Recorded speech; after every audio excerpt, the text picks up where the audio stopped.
Middle east की Nations तैयारी कर रही हैं, बाकी कौमें भी तैयारी कर रही हैं, क्योंकि हर एक की तरफ किसी की तरफ जंग आ रही है, किसी की तरफ सैंक्शंस आ रही हैं, मुख्तलिफ टूल्स हैं जो इन तमाम कौमों के खिलाफ इस्तेमाल किए जा रहे हैं। सबसे बढ़कर गजा में जो ग्रीन लाइट दी जा चुकी है, तो उस पर मिडिल ईस्ट की कौमें खामोश नहीं बैठ सकती हैं। और ये जंग उस नौयत की है, जैसे खुद गैलेंट ने कहा था कि अगर हम ये जंग हार गए तो फिर इस रीजन में हमारी कोई हम फिर इसमें नहीं रह सकते। तो बात बिल्कुल सही है।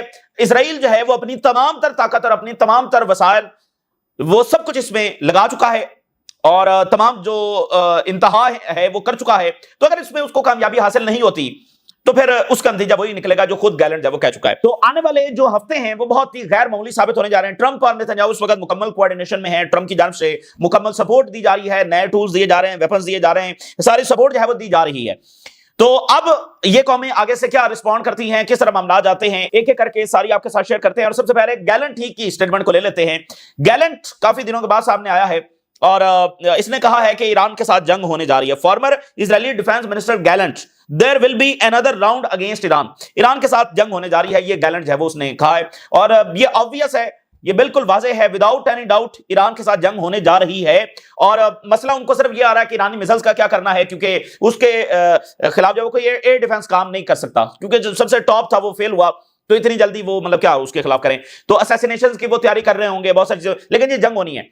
उसकी दो बड़ी वजूहात हैं। एक तो ये है कि गजा में चूंकि ये सारा कुछ होने जा रहा है तो गजा में होगा तो बाकी हर तरफ एस्केलेशन होनी ही है। दूसरी बड़ी वजह यह है कि उनकी जो बुनियादी पॉलिसी है वो तो रीजन को रीशेप करना है, और जब वो रीशेप की बात करते हैं तो सबको रीजन में सबड्यू करना है, अपने जब वो कदमों में लाना है, और जो नहीं सरेंडर करेंगे उनको डिस्ट्रॉय करना है। तो रीजन रीशेप हो नहीं सकता जब तक ईरान को सबड्यू वो ना कर लें, क्योंकि बाकी सारी नेशंस तो बाकी तमाम जो गवर्नमेंट्स हैं, असल ये गवर्नमेंट्स हैं वो तो इजराइल के साथ मुआहदे कर बैठी हैं, वो तो इजराइल के सामने सबड्यू कर बैठी हैं अपने आप को। ये ईरान ही तो है। तो ईरान को सबड्यू किए बगैर, ईरान ने रिजीम चेंज किए बगैर, या ईरान को जो वो प्लान करते हैं कि लीबिया बनाना चाहते हैं, शाम बनाना चाहते हैं, इराक बनाना चाहते हैं, उसके बगैर रीजन रीशेप हो नहीं सकता है। ठीक है, तो इसलिए ये जंग होनी ही होनी है। तो उसकी ईरान भी जो है वो तैयारी कर रहा है। तो एक तो बात ये होगी। दूसरी बात यह है कि फ्रीडम फ्लोटिला 20 कश्तियों के साथ, 20 बहरी जहाज कह लें, बोट्स कह लें, उनके साथ जब वो गजा की तरफ आ रहा है। इससे पहले 2 मरतबा आए हैं जहाज, और वो सिर्फ यानी दोनों मरतबा एक एक आया है। 20 कश्तियों का काफिला जो है वो अब इमदादी सामान लेकर बार्सिलोना स्पेन से निकल चुका है और वो जा रहा है गजा की तरफ। इसमें दर्जनों मुल्कों के एक्टिविस्ट इसके अंदर शामिल हैं, और जैसे कोलंबिया के प्रेसिडेंट हैं उन्होंने खत भी लिखा है। तो अब ये तादाद सामने आ रही है कि 20 ये जहाज है। तो ये सबसे बड़ी अटेम्प्ट है गजा का मुहासरा तोड़ने के लिए, और आगे वो धमकियां भी दे रहे हैं, इजराइल धमकियां दे रहा है, लेकिन 20 कश्तियां इधर से जा रही हैं। अब सबसे बड़ी बात यह है कि देखिए 57 कंट्रीज क्या कर रहे हैं। ये तो वेस्ट के लोग हैं ना, ये वेस्ट के लोग हैं, ये उनका इक़दाम है, ये किसी इस्लामी मुल्क का इक़दाम नहीं है। तो 57 मुल्क क्या कर रहे हैं, तो ये भी अपनी जो बेहिसी और जवाल है और अपनी जो पस्ती है ये भी उसकी इंतहा है कि ये इक़दाम तो यहां से सामने आना चाहिए था और आ वहां से रहा। ये वैसे इन्होंने इंतहा कर दी है, अपने आप को इन्होंने इतना एक्सपोज किया है कि ये किस पस्ती में गिरे हुए हैं, इतनी कैलकुलेशन में पड़े हुए हैं। मतलब आप वहां पर इतना कुछ, इतना बड़ा जुल्म हो रहा है, आप बैठे हुए हैं जनाब, नहीं हमारा तो अब्राहम अकॉर्ड इजराइल के साथ हुआ है। अच्छा जी, वो अब अमेरिका के खिलाफ हम क्या बयान जारी करें। तो ये अजब अजब पॉलिसी है जो उन्होंने अपनाई है। और 20 boat Gaza flotilla departs Barcelona to attempt to break Israeli blockade. तो ये अच्छा, दूसरी बात ये है कि अब गजा में उन्होंने डिस्प्लेस करना और सारी फौज दाखिल होने जा रही है। उसके बारे में 3 हेडलाइंस हेरेड्स की आपके सामने रखने जा रहा हूं, क्योंकि अब हर तरफ ये डिस्कस होना शुरू हो गया है कि क्या होगा आगे, रिजल्ट्स क्या निकलेंगे। तो हेरेड्स की मैं 3 हेडलाइन आपके सामने रखने जा रहा हूं। इजराइल का सबसे बड़ा मीडिया, एक एक हेडलाइन बहुत मानीखेज है। A total victory in Gaza is a dangerous delusion, just ask Kissinger. Henry Kissinger की बात हो रही है, जो अमेरिकी सेक्रेटरी ऑफ स्टेट रहे काफी सालों तक, जो सारा कोल्ड वॉर का टाइम था और बहुत सारी जंगें उन्होंने छेड़ी। और हेनरी किसिंजर जब ये भी बयान जारी कर चुका है 2010 या 12 में कि इजराइल जो है ना इन लॉन्ग टर्म चलता हुआ नजर नहीं आ रहा। तो हेनरी किसिंजर से पूछो कि ये जो विक्ट्री का डिल्यूजन है ना, इससे बाहर निकलो।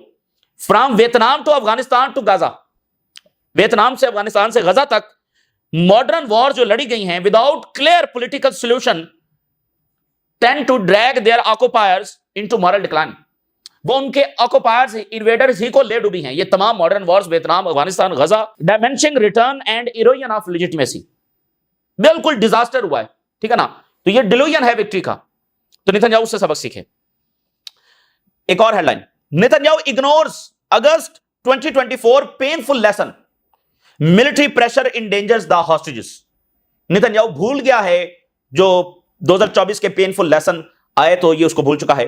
तीसरी headline, some say it's the end of Zionism and I say that's all right. ये इजराइल के बहुत बड़े हिस्टोरियन और प्रोफेसर कह रहे हैं कि अब ये कहा जा रहा है कि ज़ायनिज्म अपने इख्तिताम को पहुंच रहा है, और मैं कहता हूं हां, ये अपने इख्तिताम को पहुंच रहे हैं। I think it's time to consider the future of Israel beyond Zionism. बल्कि असल बात यह है कि सिर्फ ज़ायनिज्म से बढ़कर अब ये जो स्टेट ऑफ इजराइल है, इसका फ्यूचर क्या होगा, असल बात तो ये है, ये नहीं बचती नजर आ रही। ये मेरे अल्फाज नहीं है, ये इजरायली हिस्टोरियन और प्रोफेसर जब लिख रहा है। ज़ायनिज्म अपना आखिरी फेज और साथ स्टेट ऑफ इजराइल, उसका फ्यूचर जो दाव पर लगा हुआ है। और अगेन जब हम ये कहते हैं कि भाई उनके अपने लोग ये बात कर रहे हैं, फिर भी वो जंग क्यों नहीं रोकते, तो उसकी बुनियादी वजूहात दो हैं। पहला घमंड है, जब सामने कोई आर्मी मौजूद नहीं है, जब अरबों की जानिब से कोई ऐसी तैयारी नहीं है या उनकी ऐसी कोई फौज नहीं है कि इजराइल से लड़ सकेगी, तो फिर वो देखते हैं कि भाई फिर हमें रोकेगा कौन, खाली मुजाहरे तो हमें हमारा क्या बिगाड़ लेंगे। ठीक है, और चूंकि रीराइट हिस्ट्री भी तो करनी है, इसलिए उनको इस चीज की ज्यादा परवाह नहीं है। और दूसरी चीज यह है कि वो एक्सट्रीमिस्ट आइडियोलॉजी ही के तहत यहां पर आए हैं, तो इसलिए वो उसी चीज को आगे बढ़ाएंगे। वो इन चीजों से जब वो इसको देखकर वो थोड़ी, आज के तजियों को देखकर वो थोड़ी रुक जाएंगे। तो इसलिए ये तो है कि रिजल्ट की बात, कि अंजाम क्या होगा। तो जहां तक रुकने की बात है, वो जाहिर है कि वो रुकेंगे नहीं। ये उनके लोग कह रहे हैं कि ये डिल्यूजन है विक्ट्री का। अब अरब वर्ल्ड को कोई जंग नहीं डिक्लेयर करनी है इसराइल के ऊपर, उनसे ये मुतालबा कोई नहीं है कि वो जंग डिक्लेयर कर दें, इसराइल के फौजें चढ़ाई कर दें इसराइल के ऊपर, हिजबुल्लाह को सपोर्ट कर दे। भाई आपकी डिप्लोमेसी तो फेल हो गई ना, आपकी डिप्लोमेसी तो फेल हो गई, तो फिर फौजें भी आप नहीं भेज सकते, तो कुछ तो करना है ना। तो हिजबुल्लाह को ही सपोर्ट कर दे और फिर देखेंगे हिजबुल्लाह इसराइल के साथ करती क्या है। सिर्फ हिजबुल्लाह को लड़ने दे इसराइल के साथ, और फिर देखेंगे इसराइल का अंजाम किधर पहुंचता है। तो कुछ ना कुछ तो इनको करना पड़ेगा। और यह बात भी सही है कि ऐसी कोई सोच अरब वर्ल्ड में पाई ही नहीं जाती कि वो इरादा करें कि हमने कोई ऐसी एस्केलेशन इसराइल के साथ करनी है। आखिरी हद तक अभी तक कोई वहां पर ऐसी कोई इंटेंशन नहीं है। हाँ, रीजन ड्रैग हो जाए, इनके मुल्क ड्रैग हो जाए, वो एक अलग बात है, लेकिन जैसे ईरान तैयारी कर रहा है ऐसी कोई बात नहीं है इनमें। और इवन टर्की इनसे ज्यादा तैयारी कर रहा है। अब मैं आपके सामने दो हेडलाइंस रखता हूं टर्की के हवाले से। Erdogan attends SCO summit, they are not the member of SCO, लेकिन उनको इनवाइट किया गया और वो गए हैं। उर्दगान अटेंड कर रहा है with Gaza and new order in mind. Erdogan वहां पर ट्रेड की बात नहीं करने गया हुआ है, बायलैटरल टॉक नहीं करने गया हुआ है। वो क्यों गया है? Gaza and new order in mind. कितनी बड़ी ये बात है कि यानी टर्की अब इस बात को समझ रहा है कि गजा का मसला इस तरह से चल नहीं सकता है, इस पर अब यह खामोशी नहीं रखी जा सकती है। और दूसरा जो न्यू ऑर्डर आ रहा है उसी की तरफ हमें बढ़ना है, उसी में हमारी भी निजात है। अब ये जो वेस्टर्न ऑर्डर है इसके साथ अब नहीं चला जा सकता है, क्योंकि वो तो रीजन को डिस्टेबलाइज कर रहे हैं। तो न्यू ऑर्डर और गजा इन माइंड, तो इनको क्या पॉलिसी नहीं बनानी चाहिए भाई? अगर टर्की बना रहा है तो इनको नहीं सोचना चाहिए? टर्की ने इनसे ज्यादा इकदाम उठा दिए इसराइल के खिलाफ, तो अब वो इसी तनाजुर में चले गए चाइना की तरफ। तो इनको भी सोचना है कि ये इनको क्या करना है। और मैं आपको बता रहा हूं कि अभी इनमें ऐसी कोई सोच नहीं है कि ये कोई तैयारियां कर रहे हो जंग की, लेकिन ये बात भी तय है कि इनके पास ज्यादा टाइम नहीं है, इनको कुछ ना कुछ जो है वो करना ही होगा। और उर्दगान की मुलाकात चाइना के साथ हुई है। President Xi and Erdogan pledge stronger Turkey and China partnership in trade and energy. पिछले दिनों पहली ट्रेन जो है वो रवाना हुई चाइना से और इधर से होती हुई टर्की पहुंची और टर्की से जब आगे यूरोप गई है। तो ये इंपॉर्टेंट। और ईरान के सदर वहां पर मौजूद हैं और वहां पर तमाम कौम का एक एजेंडा है, और ईरान और ये सारी नेशन जो है वो ये सबसे फ्रंट लाइन के ऊपर हैं कि वेस्टर्न जो ऑर्डर है उसको कन्फ्रंट करना है, अमेरिका को कन्फ्रंट करना है। सबका डेस्टिनेशन यही है, क्योंकि यही चीज सबको बदल कर रख देगी। गजा में ये हो नहीं सकता था अगर अमेरिका की ये सपोर्ट ना होती। इवन यूरोप ये नहीं कर सकता था अगर अमेरिका ये ना करता। Iran position promotes multilateralism. Multilateralism की बात, ये लफ्ज इस्तेमाल किया जाता है न्यू वर्ल्ड ऑर्डर के लिए कि जिसमें यूनिलैटरलिज्म नहीं है, सिर्फ अमेरिका की हेजेमनी, अमेरिका की उजारादारी और अमेरिका का साम्राज्य नहीं है। और ये समिट जब रिप्रेजेंट कर रहा है सबके लिए एक अपॉर्चुनिटी है कि हम करीब हो जाएं तमाम नेशंस, साइंटिफिक में, कल्चर में, पॉलिटिकल और सिक्योरिटी फील्ड्स के अंदर, और एक दूसरे को सपोर्ट करें। और rejecting unilateralism by US and Europe. Position strongly criticise उन्होंने किया यूनिलैटरलिज्म को यानी अमेरिका को, एंड टोटलिटेरियन अप्रोचेस जो अमेरिका और सम यूरोपियन कंट्रीज जब परसू कर रही हैं। नेशंस को डिग्रेड किया जा रहा है, सबड्यू किया जा रहा है, सैंक्शंस, जंगें उनके ऊपर मसलत की जा रही हैं। और उन्होंने कहा कि ब्रॉडर एफर्ट्स होनी चाहिए to counter these policies to reinforce regional sovereignty and partnership. ये वहां पर, और ईरान के आर्मी चीफ ने कहा कि हम पूरी तरह से तैयार हैं, और Iran top general says air defence must adopt to new threats. तो वहां पर एक मुसलसल तैयारी है जरा कि वो इसका सामना करेंगे, लेकिन कभी भी किसी भी रात कोई सडन जंग शुरू हो जाएगी, और इस बार भी जो इजराइल है वो असैसिनेशंस ही से आगाज करेगा। तो ईरान के लिए सबसे जो ज्यादा लॉस पिछली जंग के अंदर हुआ है वो असैसिनेशंस ही का हुआ है, तो इसका उन्होंने सद्देबाब ढूंढना है, अंदरूनी जो सिक्योरिटी ब्रीच है। अच्छा जी, इजरायली आर्मी चीफ कह रहा है जी हम हमास के तमाम लीडर्स को निशाना बनाएंगे, जो बाहर बैठे हुए हैं उनको भी निशाना बनाएंगे। We will reach all Hamas leaders abroad. अच्छा, ये बातें ये पहले भी कर चुके हैं, पहले भी इजराइल ये बातें कर चुका है। अब ये चूंकि अबू बैदा को उन्होंने निशाना बनाया तो दोबारा ये बातें कर रहे हैं, और वो जो लीडर्स हैं वो तो बैठे हुए हैं कतर में, तो ये कतर में जाकर ये सारा कुछ करेंगे।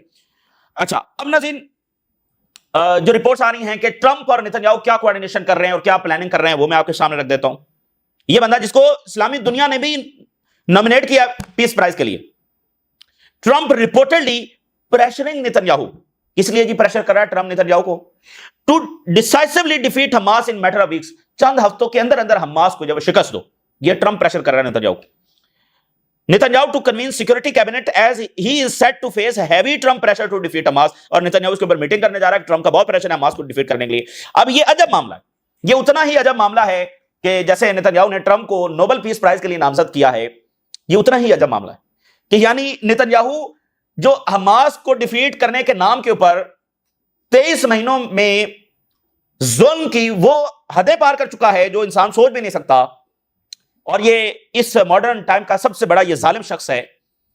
वो इसी जवाब में सारा कुछ करेंगे, मैं तो हमास को डिफीट कर रहा हूं। उसी नेतन्याहू को ट्रंप कह रहा है, ट्रंप उसी बात के ऊपर प्रेशराइज कर रहा है कि नहीं नहीं तुम हमास को डिफीट करो। तो एक बात, दूसरी बात यह है कि हमास क्या अभी तक डिफीट नहीं हुई है जो अब हमास को डिफीट करना है। फिर जब वो ये कहते हैं कि हमास को डिफीट करो, तो ये तो अपने आप में ये ऐलान शिकस्त है कि अभी भी हमास इनसे डिफीट नहीं हुई है। तो सोचे मिस्र, सोचे जॉर्डन और सोचे मिडिल ईस्ट के बाकी मुल्क कि एक छोटी सी हमास पूरे अमेरिका और पूरे यूरोप और पूरे इजराइल से शिकस्त नहीं खाई है, और इतना बड़ा डैमेज उन्होंने किया है। तो ये सिर्फ फलस्तीनियों की जंग थी, ठीक है, ये इनकी कोई जिम्मेदारी नहीं है, ठीक है। मुश्किल वक्त तो किसी भी कौम पर आ सकता है, क्या पता उनको कोई और लैंड मिडिल ईस्ट के अंदर पसंद आ जाती है, और अभी वो बढ़ रहे हैं, इनकी जमीनों की तरफ भी तो बढ़ रहे हैं, ठीक है ना। सदरन सीरिया की तरफ भी बढ़ रहे हैं और दमिश्क की तरफ भी बढ़ रहे हैं, आखिरकार उन्हें दजला और फरात की तरफ भी जाना है।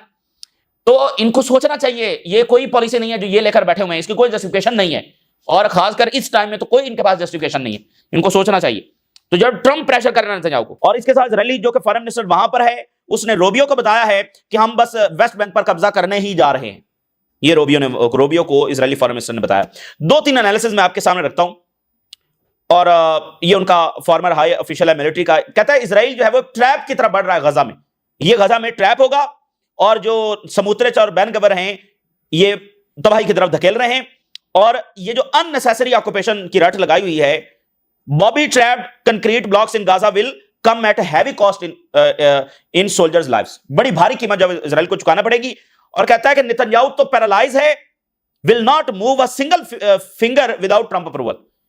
नेतन्याहू की क्या हैसियत है, नेतन्याहू की क्या औकात है, जब तक ट्रंप इसको अलाउ ना करे ये एक कदम भी नहीं उठा सकता, ठीक है। तो ये मिडिल ईस्ट के मुल्कों को सोचना चाहिए, जो अभी भी इजरायली एम्बेसडर्स को वेलकम, दुनिया की कौमें उनको धक्के मारकर निकाल रही है, ये वेलकम कर रहे हैं, ये पॉलिसी है भाई, ये इसको पॉलिसी कहते हैं आप। तो ठीक है, हर कौम की अपनी सुवरेनिटी है, अपने फैसले हैं, लेकिन रीजन तो रीजन है, उसकी कलेक्टिव सिक्योरिटी है, और आपकी एक जिम्मेदारी है। वो जो 20 कश्तियां लेकर चल पड़े हैं, वो जो इजराइल के साथ बिगाड़ रहे हैं, इजराइल के साथ खिलाफ आलमी अदालत में चले गए हैं, ठीक है, इजराइल के खिलाफ नॉर्वे ने अमेरिका से फड्डा ले लिया, तो उनकी क्या दुश्मनी है इजराइल से, वो इतने बड़े बड़े स्टेप्स ले रहे हैं, ठीक है। तो ये दुनिया इस तरह से नहीं चलती, ये बिल्कुल इन्होंने इंतहा की है, इस बेहिस्सी और बेबसी की इन्होंने इंतहा कर दी है, और ना इससे दुनिया में अजमत होती है और ना इससे कोई सिक्योरिटी हासिल होती है। अब रशिया भी बैठा रहता है, अच्छा नेटो आ रहा है, तो उससे सिक्योरिटी हासिल नहीं होती। ऐसे सिक्योरिटी, वो कहते हैं ना कि अगर तुम अमन चाहते हो तो बी प्रिपेयर फॉर वॉर, फिर जंग की तैयारी करो। तो ये इनको सोचना चाहिए। और यरूशलेम पोस्ट ये कह रहा है कि जो फैमिलीज हैं कैप्टिव्स की, उनको एविडेंस मिल गए हैं कि नेतन्याहू गवर्नमेंट कैसे सबोटाज कर रही है डील को, और to continue war against people's will. और प्रोटेस्ट इस वक्त हो रहे हैं आईडीएफ के हेडक्वार्टर के बाहर, और हेडर्स कह रहा है centre and left law maker without hundreds of thousands of Israelis in the streets there will not be a third deal. जब तक मजीद लाखों इजरायली निकल नहीं आते, कोई मुआहदा इजरायली गवर्नमेंट नहीं करेगी। तो प्रोटेस्ट डबल होने की जरूरत है। अबू बैदा के ऊपर मैं एक एनालिसिस आपके सामने रखता हूं। उन्होंने कहा कि अबू बैदा जो है इनको जो है वो शहीद करने के ऊपर all of Israel came out to announce करने, यानी कि नेतन्याहू भी, समुद्रिच भी, आर्मी चीफ भी, डिफेंस मिनिस्टर भी, पता नहीं उन्होंने क्या मार का असर कर लिया। वो अबू उबैदा जो 2002 से काम कर रहा है और इंटायर इजरायली स्टेट और तमाम वेस्टर्न सपोर्ट, उनकी सबकी इंटेलिजेंस इस शख्स को 2002 से तलाश कर रहे थे और वो सिर्फ गजा के अंदर मौजूद था। तो ये यानी एक क्वार्टर सेंचुरी बनता है ये पूरा अरसा, इस दरमियान वो मौजूद रहे और अपनी खिदमत सर अंजाम देते रहे धड़ल्ले से। और जब वो बोलते थे पूरा इजराइल कांपता था। तो उनको शहीद करना असल में खुद इनकी डिफीट की अलामत है। पता नहीं कितने साल हो गए हैं, क्वार्टर ऑफ सेंचुरी उन्होंने इतने धड़ल्ले से, तो मतलब ये टाइम होता है ना, तो 23 साल तो उन्होंने इनको जो है रेजिस्ट किया है।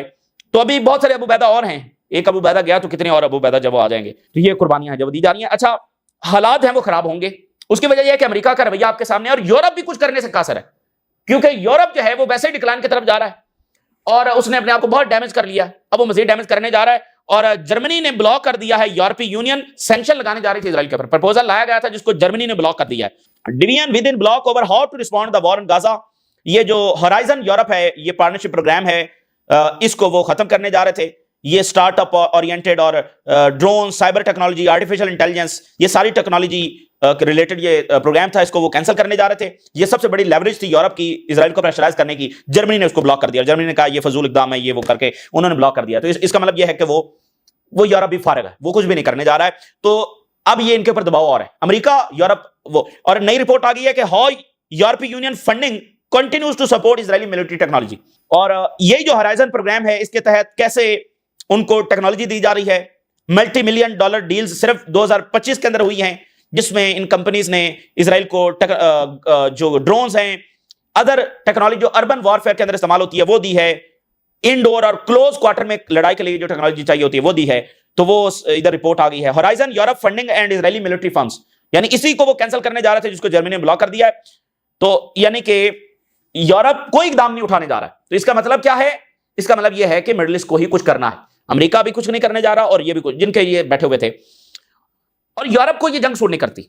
मैं दो हेडलाइंस आपके सामने रखूंगा। ब्लूमबर्ग ने लिखा कुछ अर्से पहले की हेडलाइन है, Europe is almost out of time to defend its place in the brutal world. अब वो ब्लूमबर्ग दुनिया को वैसे ब्रूटल कह रहा है, तो ये पिछले कई सौ साल में जो दुनिया में हुआ है वो वैसे किया किसने है। लेकिन बहरहाल यूरोप डिक्लाइन की तरफ जा रहा है ब्लूमबर्ग। दूसरी headline, the decline of Europe becomes more evident. तो यूरोप में डिवीजन्स हैं, यूरोप में इकोनॉमिक क्राइसिस है, इमिग्रेशन का इशू है, अपनी अपनी पॉलिसीज हैं, यूक्रेन का मसला है, मल्टीपल क्राइसिस हैं यूरोप को घेर चुके हैं। इसके लिए उनको कंप्रीहेंसिव प्लान की जरूरत है। तो यहां पर डिवीजन और बढ़ेगी, स्पेन, आयरलैंड, ये नॉर्वे, ये वो सारे मुल्क एक तरफ खड़े हैं और ये जर्मनी ने ब्लॉक कर दिया है। और ऊपर से पब्लिक हर मुल्क में निकली हुई है, ऊपर से जो इनका इमेज तबाह हो रहा है। भाई दुनिया यूरोप तो नहीं है ना, दुनिया तो एशिया है, दुनिया तो अफ्रीका भी है, दुनिया तो लैटिन अमेरिका भी है, दुनिया में तो बहुत सारी कौमें आती हैं। ये तो कलेक्टिवली 1 बिलियन है, तो बाकी दुनिया तो फिर मेजोरिटी तो बाकी दुनिया है और इनके लोग तो निकले हुए। तो यूरोप भी अपने डिक्लाइन को, यानी उसको भी ये सूट नहीं करता और मजीद इमिग्रेशन इधर से होंगी। लेकिन ये इतनी बड़ी बात है, यानी इतनी बड़ी तबाही है कि इसको बयान नहीं किया जा सकता। यानी जो आगे होने जा रहा है उसको बयान नहीं किया जा सकता कि क्या होगा। मतलब वो फलस्तीनियों को कह रहे हैं कि डिस्प्लेस करेंगे, मजीद फौज दाखिल करेंगे। इतना दबाव अरब्स कैसे बर्दाश्त करेंगे और कैसे खामोश बैठे रहेंगे? अगर खामोश नहीं बैठेंगे तो क्या करेंगे? तो वो भी खुद डायनामा में फंस गए हैं, क्योंकि उनको इतना इंतजार नहीं करना चाहिए था, पहले से ही कोई इकदाम उठा लेने चाहिए थे। तो अब वो चलते चलते इस पॉइंट पर आ गए, अब क्या करेंगे?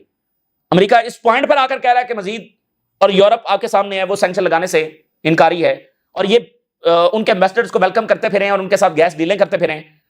तो अब क्या होगा? तो इन्होंने भी अपने आप को एक मुश्किल तरीन पोजीशन में फंसा लिया है, इस बात के इंतजार में कि अमेरिका रुकवाएगा और इसराइल के साथ कोऑर्डिनेशन में ये रहें। बहरहाल ये एक भयानक सूरत हाल है और बड़ी कम्प्लेक्स सूरत हाल, और फलस्तीनियों के साथ जो हो रहा है वो इंतहाई पेनफुल है और नाकाबिले बयान है। तो ये इस वक्त की सूरत हाल जो आपके साथ शेयर किया, आपने राज रुका करने इजाज़त दीजिए। अल्लाह हाफिज़।